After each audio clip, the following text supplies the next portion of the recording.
Hello guys, welcome to my new mini blogs. और हम लोग जा रहे थे गांव। 1 साल बाद जा रही थी हमारी पूरी फैमिली गांव। और हम लोग बुक किए थे ऑनलाइन से 7 सीटर।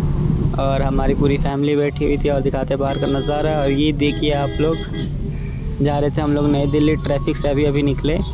और बैकग्राउंड बहुत अच्छा था। DLF के साइड हम लोग गए, तो इतने अच्छे व्यू। और वहाँ पे साइबर सिटी भी थे, हमें बहुत अच्छा लगा। और पापा जी आगे बैठे हुए थे।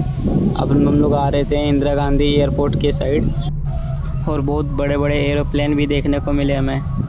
और ये है माइक्रोसॉफ्ट कंपनी के साइड का व्यू। और आप देखिए कितना मस्त लग रहा है। और हम लोग भी मज़े कर रहे थे। और गाड़ी में शायद हम लोग सॉन्ग नहीं बजाए, इसलिए कि पापा जी थे। और ये रहा इंदिरा गांधी एयरपोर्ट के जस्ट बगल में टोल MCD टोल टैक्स के बगल में थे हम लोग। और हम लोग गाँव पहुंच चुके हैं। ट्रेन का व्यू इसलिए नहीं दिखा पाए क्योंकि गाइस बहुत ज़्यादा ही भीड़ थी। थर्ड AC पूरी जर्नल लग रही थी। और हमें वहाँ से ऑटो नहीं मिल पा रही, तो हम लोग डायरेक्ट घर के लिए बुक किए थे सारथी। तो गाइस मिलते हैं नेक्स्ट ब्लॉग में। तो bye bye, love you all.